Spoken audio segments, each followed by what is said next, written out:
चलो बुलावा आया है, माता ने बुलाया है, चलो बुलावा आया है, माता ने बुलाया है। जय माता दी दोस्तों, कहा जाता है जब बुलावा आता है तभी माता वैष्णो देवी जी के दर्शन हो सकते हैं। बात करते करते मेरी मम्मी के साथ मेरा प्लान बन गया और उसी दिन तत्काल टिकट कराई और हम दर्शन के लिए निकल गए। वैसे तो आप बाय एयर, ट्रेन और कार भी जा सकते हो, बट हमने तत्काल टिकट कराई न्यू दिल्ली टू कतरा।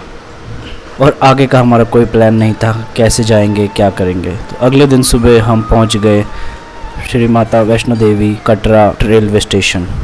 रेलवे स्टेशन से ही आप डायरेक्ट अर्थ कुमारी देख सकते हैं, जहां पर माता वैष्णो देवी ने मेडिटेट किया था। रेलवे स्टेशन बहुत ही साफ़ सुथरा और अच्छे से बना हुआ था।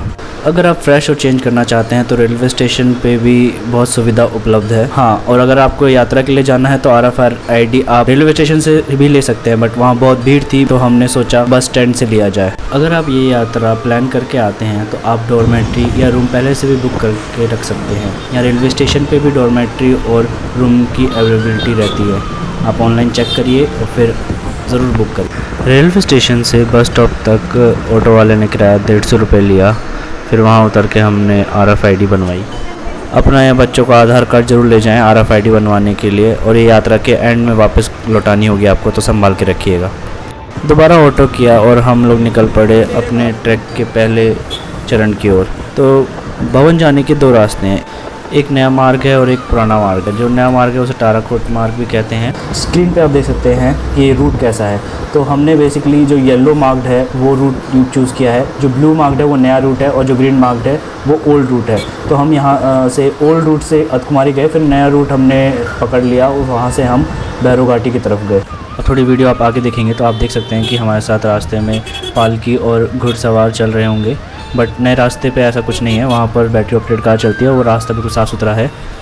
सो ये एंट्री गेट है, यहाँ पर आपकी चेकिंग होगी, आपका बैग और बाकी चीज़ें इक्विपमेंट्स देखे जाएंगे। कैमरा लेना जाना अलाउड नहीं है, आपको मोबाइल ले जाने दिया जाएगा।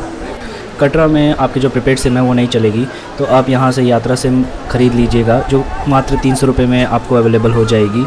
और साथ में अगर आपके पास पोस्टपेड है तो आप ज़रूर लेके आइए, क्योंकि पोस्टपेड यहाँ पर चलता है। यात्रा शुरू होने के थोड़ी देर बाद ही आप देख सकते हैं कि यहाँ पालकी, घुड़सवारी और ट्रॉली अवेलेबल है। ट्रॉली पे बच्चे भी ले जाए जाते हैं ऊपर तक। आप चाहे तो सामान भी दे सकते हैं ट्रॉली से कैरी करने के लिए। ये रेट है यहाँ का, और काउंटर से बुकिंग करके ही आप आगे बढ़िएगा।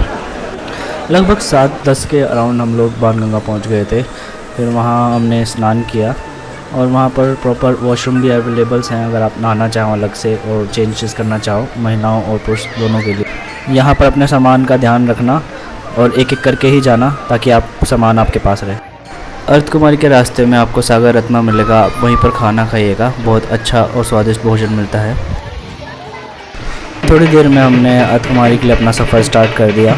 मैं आपसे विनोद करूंगा कि आप स्टेयर्स ज़्यादा ना लें, क्योंकि स्टेयर्स अगर आप लेंगे, अगर आप फिज़िकली फ़िट नहीं हैं तो आपके काफ से वो पेन करेंगे, तो आप अच्छी तरह नहीं चल पाएंगे। तो आप नॉर्मल रास्ते पे ही चलें, जो कि थोड़ा सा स्टीप होगा बट हाँ, और लंबा भी होगा, बट आप चल पाएंगे। आप देख सकते हैं कि हम अर्थ कुमारी वाले रास्ते पे पहुंच गए हैं। यहाँ से जो व्यू है वो पूरे कटरा का व्यू आप देख सकते हैं। बहुत ही प्यारा और अमेजिंग व्यू है यहाँ से। मैं परदेसी हूँ और पहली बार आया हूँ। तो हम देख सकते हो कि हम अर्थ कुमारी पहुँच गए हैं। यहाँ पर नंबर सिस्टम चलता है, तो आपको पर्ची कटवानी होती है। अभी आप देख सकते हैं यहाँ पर 260 नंबर है, मतलब 260 नंबर की पर्ची जिसने ले रखी होगी वो हो जाएगा। हमारा 676 नंबर है, मतलब एक दिन बाद छोड़ के आने वाला था। आप वहीं से देख सकते हैं कि एक गुफ़ा बनी हुई है, जहाँ से आप भवन की तरफ जा सकते हैं। ये नया रास्ता है। हाँ दोस्तों, मैं बताता हूँ, एक पर्ची पे कितने भी नंबर ऑफ़ व्यक्ति जा सकते हैं, बट उनमें मेंशन होना चाहिए कितने व्यक्ति आपके साथ हैं, आए हुए हैं, तो वो एक साथ जा सकते हैं। तो एक बारी में शायद 10 नंबर ही अलाउड करते हैं as per the population inside जाने के लिए। आप देख सकते हैं कि रास्ते में बहुत सारे लोग विश्राम कर रहे हैं। ये यहाँ पर अपनी नंबर का भी वेट कर रहे हो सकते हैं, अगर इन्होंने डॉर्मेट्री या रूम नहीं लिया हो। मैं दोस्तों बता दूं कि इस पहाड़ पे जंगल ही है बेसिकली, तो यहाँ आपको हिरण, सांप, ये सब चीज़ें देखने को मिल सकती। यहाँ पर आप देख सकते हैं कि सांप किस तरह यहाँ पर ट्रैवल कर रहा है। हालांकि इसने किसी को नुकसान नहीं पहुँचाया, बट हाँ थोड़ा सा डर का माहौल बन ही जाता है। तो लोग, पब्लिक थोड़ी उस जगह से हट गई और सांप को देखते ही। तो थोड़ा ध्यान रखिए जहाँ पर भी आप जा रहे हैं। अब हम जो नया मार्ग बना है भवन की ओर उस रास्ते पे हैं। यहाँ पर कोई भी आपको पालकी या फिर घोड़ा गाड़ी या फिर ऐसी कोई चीज़ नहीं मिलेगी देखने को, बट हाँ बैटरी ऑपरेटेड कार पीछे से जरूर आती मिलेंगी। तो आप यहाँ पर जगह जगह पे रुकने का स्थान है, आप विश्राम कर सकते हैं, बेंच बने हुए हैं, शौचालय की भी कोई कमी नहीं है, बीच रास्ते में आपको आराम से मिलेगा। और साथ में पानी की व्यवस्था भी अच्छी कर रखी है। और आप देख सकते हैं जैसे यहाँ पर हर जगह शेड बने हुए हैं, तो जो गिरते हुए पत्थर हैं ऊपर से या फिर बरसात हो तो भी ये बहुत सपोर्ट करते हैं। आप मेरे पीछे देख सकते हैं भक्त अपने श्रद्धा अनुसार लेट कर, लंगे पाँव या फिर चल कर आते हैं यहाँ पर। जैसा कि मैंने कहा यहाँ पर आपको जंगली जानवर देखने को मिल सकते हैं। ये मैंने कुछ कैप्चर किए हैं अपने मोबाइल से भवन की ओर जाते हुए रास्ते में। बहुत ही खूबसूरत नज़ारा है।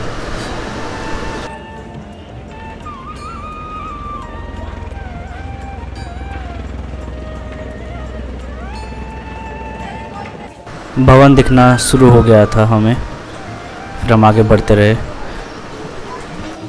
प्रसाद और सामग्री नीचे से लाने की ज़रूरत नहीं है। भवन के पास ही काउंटर बने हुए हैं जहां से आपको प्रसाद मिल जाएगा। गवर्नमेंट द्वारा बनाए गए काउंटर्स हैं। फ्री लॉकर सिस्टम में आप लोग अपना सामान रखवा दीजिएगा। वहाँ लॉकर काउंटर हैं अलग अलग जगह पे। तकरीबन 1 घंटे में हमें लॉकर की चाबी मिली, फिर हमने उसमें सामान रखा और दर्शन के लिए निकल गए। याद रखना मोबाइल भी अलाउड नहीं है, इसलिए आपको लॉकर लेना होगा या फिर कहीं किसी सेफ जगह पे रखना होगा। हमारा वैष्णो देवी का दर्शन बहुत ही अच्छा रहा। जैसे ही हम गुफा से बाहर निकले बहुत अच्छी वर्षा हुई और ओले थोड़े बहुत गिरे। मौसम तो बहुत ही सुहाना हो गया था, बट रोपवे को बंद कर दिया गया। हम लोग पैदल ऊपर भैरव बाबा के यहाँ दर्शन करने पहुँचे, जो बहुत ही स्टीप चढ़ाई थी, बट हम किसी तरह पहुँच गए। वहाँ ऊपर पहुँचते ही हमने बहुत ही अच्छा मौसम हो रखा था, तो व्यू पॉइंट पे गए, वहाँ से नज़ारे देखे। कहा जाता है कि माता वैष्णो देवी के दर्शन अधूरे हैं अगर आपने भैरव जी का दर्शन नहीं किया। तो आप देख सकते हैं यहाँ कितना अच्छा मौसम हो रखा है और कैसे पब्लिक है। हमने थोड़ा बहुत फ़ोटो शूट किया। यहाँ से आप डायरेक्ट हेलीकॉप्टर वाली लोकेशन भी देख सकते हैं। बहुत ही अद्भुत दृश्य है भैरव बाबा के यहाँ पर जो व्यू पॉइंट है। वहाँ से आप भवन, हेलीपैड और साथ में पूरा कटरा शहर देख सकते हैं। कुछ यादें बटोर ली मैंने वहाँ पर फ़ोटो खींच के। दर्शन करके हम लोग नीचे की तरफ प्रस्थान करने लगे तो देखा जैसे रात हो रही थी वैसे वैसे जगमगाती लाइट से भवन बहुत प्रकाशित हो रहा था और बहुत ही खूबसूरत नज़ारा था। अब रात के रुकने का हमें कुछ आइडिया नहीं था, तो मैंने देखा था जैसे ही हम भवन से निकले थे दर्शन करके तो दुर्गा भवन पास में ही था, तो वहाँ आपको सोने की जगह मिल सकती है। काफ़ी लोग यहाँ ओपन में सोते दिख रहे होंगे आपको। और ये जो रास्ता आप देख रहे हैं नीली बत्तियों वाला, वहाँ से आप दर्शन करने के लिए जाएंगे माता वैष्णो देवी जी। ऐसा मौसम अच्छा नहीं था तो बाहर हम सो नहीं सकते थे, तो हमने दुर्गा भवन में देखा कि डॉर्मेट्री अवेलेबल है और जो खाली जगह है वहाँ पर भक्तजन आराम से सो रहे थे। और ये जो चादर आप देख रहे हैं ये चादर 100 रुपये में आपको मिल जाएगी, जो कि रिटर्नेबल है। अगर आप वापस करेंगे तो आपको पैसे पूरे मिल जाएंगे। बट हमें चादर की रिक्वायरमेंट नहीं थी, हम चादर कैरी करके ही चले थे, तो हमने कोई लोकेशन ढूंढी यहीं पर किसी फ्लोर पे और वहाँ पर हम आराम करने लगे। सुबह उठ के फिर से मैंने माता वैष्णो देवी जी की और भैरव जी के दर्शन किए और फिर अर्थ कुमारी की तरफ हम निकल गए। जैसा कि हमारा नंबर 1 दिन बाद का था, बट हमें सेम डे एक पर्ची मिल गई। जो यात्रीगण ऑलरेडी जो नहीं दर्शन कर पाए थे वो किसी यात्री को अपनी टिकट दे के जा रहे थे, तो उन्होंने जल्दी दर्शन कर लिए। तो उसके बाद हमें उनकी टिकट मिल गई, तो हम उसके थ्रू दर्शन कर लिए गर्भ गुफा का। फिर हमने भी अपनी टिकट किसी को यात्री को दे के आए हैं। सागर रत्ना पे नाश्ता करके हम लोग नीचे की तरफ निकल गए। बीच रास्ते में संयोग से मैं हेलीपैड वाली लोकेशन को कैप्चर कर पाया। आप देख सकते हैं हेलीकॉप्टर हेलीपैड पे उतर रहा है। नीचे आपको काफ़ी दुकानें दिखाई देंगी, तो आप वहाँ पर कुछ आराम कर सकते हैं या खाना पीना खा सकते हैं। बट ध्यान रखिएगा कि यहाँ से आप अखरोट या वैसी चीज़ें ना ले जाएं, ड्राई फ्रूट्स वगैरह, जो आपको शायद सही ना मिले। पहुँच गए हम लोग।